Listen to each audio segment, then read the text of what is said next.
In Vail, Colorado, the nation's busiest ski resort was hit today by a fire. Arson is suspected. You may have heard of the E.L.F. Liberation Front. The Attorney General himself says it's a domestic terrorist organization. The FBI says it is one of the most dangerous groups in the country.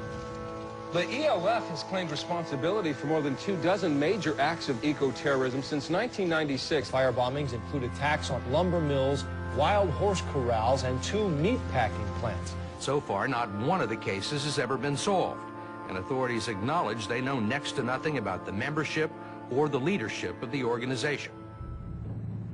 But I think Jake was tired of the talk. He was tired of just, philosophizing. You guys, are you through talking shit now, or what? Let's do it.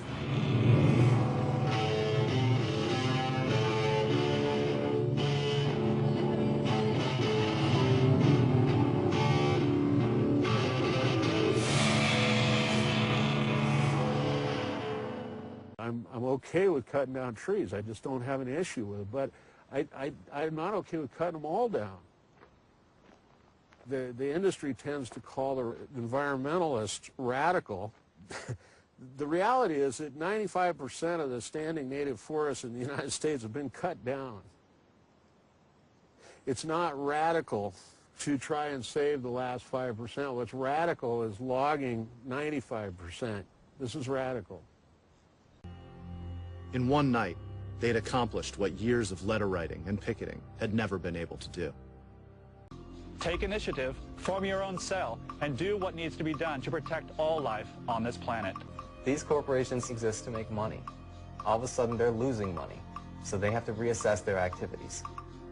Another thing that happens is that the building that was dumping toxic waste, for example, into the river one day, is unable to dump that waste tomorrow.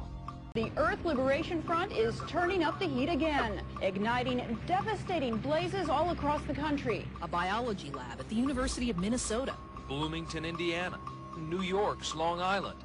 Now some say E.L.F. is in New England.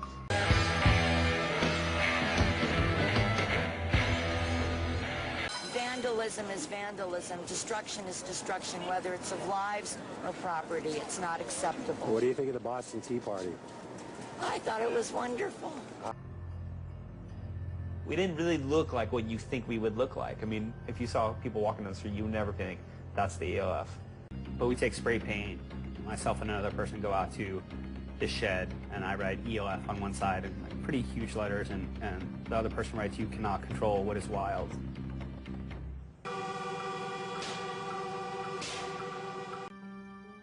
1,200 incidents are being accredited to the E.L.F. and A.L.F. in this country, and not a single injury or death. Those statistics don't happen by accident. I don't think these people are terrorists. I think the people and the agencies and the industry that they're fighting are the true terrorists. When you've got big timber companies coming into the Northwest, clear-cutting old-growth forest, big oil companies with their big oil spills that cost billions and billions and billions of dollars.